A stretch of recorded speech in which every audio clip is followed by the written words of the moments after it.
장민호는 지금으로부터 무려 26년 전인 97년도에 데뷔해 가수의 길을 걸어오고 있는 내공 깊은 가수인데요. 장민호의 나이는 1977년생으로 정동원 아빠보다 2살 더 많습니다. 장민호는 금수저설에 관해 중산층보다 못한 진짜 평범한 집이라고 소개하면서 긴 시간 무명 시절을 버틴 건 아버지가 뒤에서 열심히 푸시해준 것 아니냐는 재벌설이 있었는데 절대 아니다. 제가 성공한 걸 아버지가 못 보셨다. 그는 2011년 트로트 가수로서 앨범을 준비하던 중 발매 전 급격하게 건강이 악화된 아버지를 떠나보냈다고 고백해 많은 이들을 뭉클하게 만들었죠. 장민호는 자신의 친아버지가 유독 무서웠다고 말하는데요. 그는 제가 아버지와 나이 차가 많이 났었다. 40살 차이였다며 학교 다닐 때 친구들이 어제 아빠랑 목욕탕 갔다 왔어라고 말하면 자신은 그런 걸 한 번도 못 해봤다고 아쉬웠다고 합니다. 장민호는 아버지가 돌아가시고 태어나서 처음 느껴보는 슬픔이었고 말로 설명할 수가 없었다. 나의 반이 없어진 것 같았고 한동안 그 무엇으로도 채울 수 없었다고 회상했죠. 3일장을 치르고 어머니의 지시에 유품을 정리했다는 장민호는 아무것도 없더라. 제대로 된 옷 한 벌이 없어서 그때 너무 충격을 받았다며 난 20대 때 옷 없다고 그랬는데 아버지는 돌아가시기 몇 해 전에 사드린 티셔츠 한 장을 깨끗하게 입었더라. 이걸 지금에서 안우둔함과 멍청함의 자책을 많이 했다고 토로했는데요. 그리고 장민호는 조심스럽게 어머니가 알지 못하는 비밀도 털어놨습니다. 그는 어머니도 그 슬픔이 너무 크니까 유품을 정리하라고 했는데 아무래도 내가 이걸 다 정리하면 뭔가 아버지와의 끈이 영원히 끊길 것 같았다며 최대한 아버지와 밀착해 있었던 것이 뭘까를 막 생각하다 넥타이, 면도기 이런 걸 챙겼다. 아빠가 옛날에는 작은 전화번호 수첩을 썼는데 그것까지 아빠가 늘 갖고 다니던 걸 내가 엄마 몰래 빼돌렸다고 설명했죠. 장민호는 최근 KBS ETV 가파더에 출연해 김갑수와 함께 아버지의 유해를 모신 인천에 있는 납골당을 찾았습니다. 인천은 장민호가 4살부터 쭉 거주한 제2의 고향 같은 곳인데요. 장민호는 김갑수에게 자신이 수영 강사를 했던 건물, 다녔던 고등학교가 있던 자리, 고교 시절 친구들과 놀러가곤 했던 차이나타운 곳곳을 소개하며 그 시절을 새록새록 떠올렸습니다. 이런 장민호의 추억들 여기저기에선 2011년 돌아가신 아버지가 튀어나왔는데 장민호는 학창시절 자주 찾았던 중국집을 찾아 아버지와 여기서 먹은 기억이 있다. 제 기억으론 그때 가격이 2,000원이었다고 밝혔죠. 현재는 가격을 500원 올려 2,500원인 짜장면을 먹은 장민호는 그때 그 맛 그대로라며 한 그릇을 깨끗이 비웠습니다. 친구들과의 추억에서도 아버지는 빠지지 않았는데 17살 만나 29년을 함께 보낸 친구들은 아버지가 돌아가신 당시 3일 내내 함께 장례식장을 지켜줬다며 장민호는 친구들을 김갑수에게 소개했죠. 김갑수는 장민호가 학창시절 얼마나 인기가 많았는지 친구들에게 장난스럽게 캐물었는데요. 또한 장민호는 김갑수와 수봉공원도 찾아 아버지와 추억의 장소를 떠올리면 생각나는 장소가 3곳 정도 되는데 매일 아침마다 데려다 주신 학교, 그리고 연기한답시고 학원에 다닐 때 꼭 데려다 주시고 늘 데리러 오셨던 지하철역, 그리고 원래는 놀이공원이었던 여기 수봉공원이라고 밝혔습니다. 장민호는 마지막으로 왔을 때가 12살이었다. 저는 오늘 12살로 돌아가겠다며 동심 가득한 얼굴로 그네와 시소를 탔고 김갑수는 이런 장민호와 함께 어울리다가 나도 12살 그 시기에 아버님이 돌아가셨는데 아버지 하면 기억나는 게 돌아가시기 전에 우리도 어려웠으니까 돈 모아서 일원하는 박하사탕을 2개 사다 드렸다. 그걸 맛있게 드시곤 참 맛있구나 하셨는데 그게 기억에 남는다. 그리고 나서 돌아가셨다.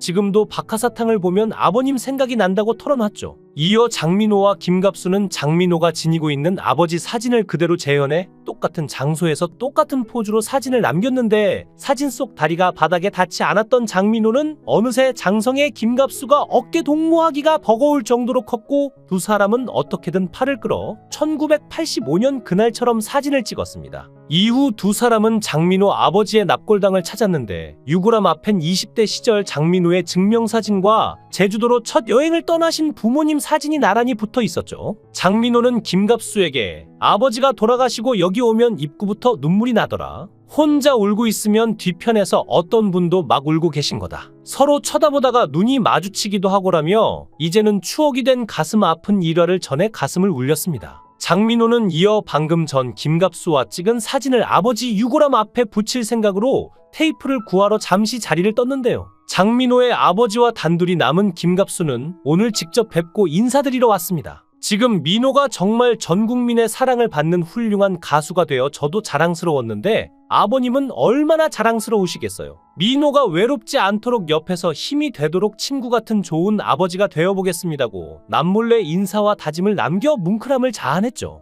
이후 장민호는 아버지에게 올해 진짜 가수로서 콘서트도 하고 함께하지 못해 아쉬운 마음도 많이 있고 그래도 더 열심히 노력해서 내년에도 엄마 잘 모시고 마음의 아버지 갑수 아버지와 함께 행복하게 잘 지낼게요. 너무 염려하지 마세요라고 의젓하게 당부를 해 시청자들을 눈물짓게 만들었습니다. 장민호는 과분한 사랑을 받는 가수가 되기까지 25년, 26년의 세월이 지났고 그 길고 캄캄한 시간을 버틸 수 있었던 건 뒤에서 묵묵히 지켜봐 주시고 응원해 주신 아버지 어머니 덕분이었다고 고마움을 전했는데요. 그는 뽕숭아 학당을 통해 어머니 김하자 씨를 공개하기도 했는데 가족 관계는 어머니 형 누나가 있습니다. 장민호의 아버지는 일찍 돌아가셨는데 막장 드라마에서도 보기 힘든 엽기적인 가족사를 가진 임재범과 손지창이나 김재중의 아버지 같은 분이 아니라서 다행인데요. 금잔디도 아침마당에 출연해 어릴 때는 아빠 이름 석자가 너무 싫었다. 아버지는 내 교복값으로 고스톱을 치는 바람에 교복을 빌려 입고 다녔었다라며 어릴 때는 너무 원망하고 미워했는데 지금 돌이켜보면 철부지셨다라고 말했죠. 최근 가수 금잔디의 인기가 높아지면서 네티즌들 사이에 그녀에 대한 잘못된 정보가 돌기도 하는데요. 나이가 있는 만큼 이미 결혼한 유부녀로 알고 있는 네티즌들이 많지만 금잔디 아직 미혼입니다. 미혼이지만 웨딩드레스 입고 남자랑 찍은 과거의 사진은 사랑과 전쟁 출연 당시의 사진으로 알려지면서 단순한 해프닝으로 마무리가 되었습니다. 과거 방송을 통해 트로트 가수 금잔디는 아버지에 대한 불신으로 결혼 생각을 하지 않고 있다고 밝히기도 했는데요. 아쉽게도 장민호와 금잔디 둘 사이는 친한 친구 관계라고 했지만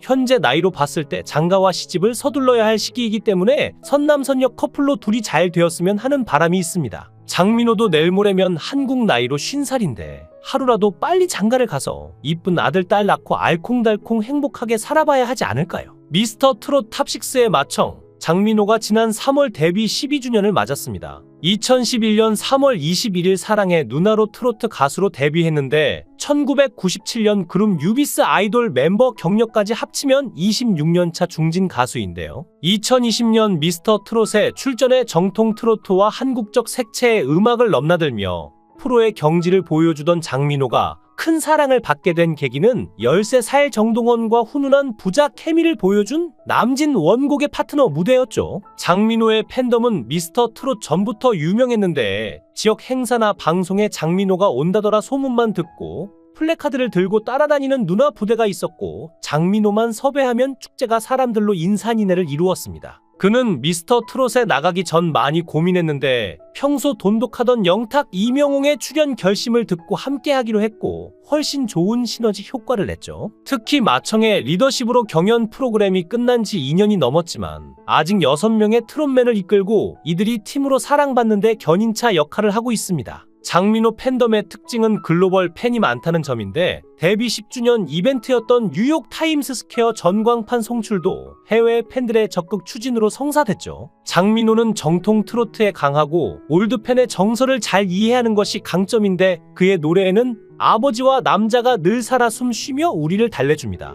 말레이시아에 사업차 갔다가 30년 동안 입국하지 못해 부모에게 죄인 같다는 사연을 마음을 담아 바다가 육지라면을 신청했고 선친을 생각하며 장민호 작사 내 이름 아시죠를 듣고 펑펑 울었다는 미국의 60대 팬이 있을 정도죠. 한국 트로트를 즐겨 듣는 이민자의 아픔과 상처를 달래준 장민호를 향한 해외 팬의 응원이 이어졌고 또한 해외 팬들은 데뷔 이래 꾸준히 봉사활동을 해온 장민호의 이름으로 성금을 모아 국내 한 재단에 1200여만 원 후원금을 내기도 했습니다. 장민호는 국제 어린이양 육기구 컴패션을 통해 전 세계 어린이 후원과 봉사를 적극적으로 하며 시네라와도 친분을 쌓았다고 하는데요. 입양에 대한 인식을 바꾼 시네라는 15년 전부터 국제 어린이양 육기구 컴패션 활동을 하며 10년 넘게 홍보대사로 국내외에서 적극적인 행보를 보였고 지난 2009년부터 컴패션과 인연을 맺은 장민호는 공연을 통해 어린이를 돕는 후원 모임인 컴패션 밴드로 활동하며 각종 봉사에 적극 참여했죠. 장민호는 무명 가수 시절부터 한국 컴패션을 통해 3명의 아이들과 결연을 맺어 10년 동안 후원을 이어오고 있습니다. 뿐만 아니라 컴패션 밴드 활동을 하며 재능 기부까지 하고 있는데 처음 밴드 활동을 시작한 때는 심적으로 힘든 때였다고 합니다. 장민호 씨 팬들은 마음 착한 가수를 따라 함께 컴패션 기부 활동에도 동참한다고 하니 선한 영향력을 끼치는 장민호 씨가 왜 무명 가수에서 벗어났는지 알 것 같습니다. 컴패션 밴드 활동을 하며 가수로서도 전환기를 맞았는데 함께 컴패션을 하던 주변 동료들이 발라드 가수를 하던 자신에게 트로트 가수를 권하면서 본격적인 트로트 가수로서의 행보를 걸었다고 하는데요.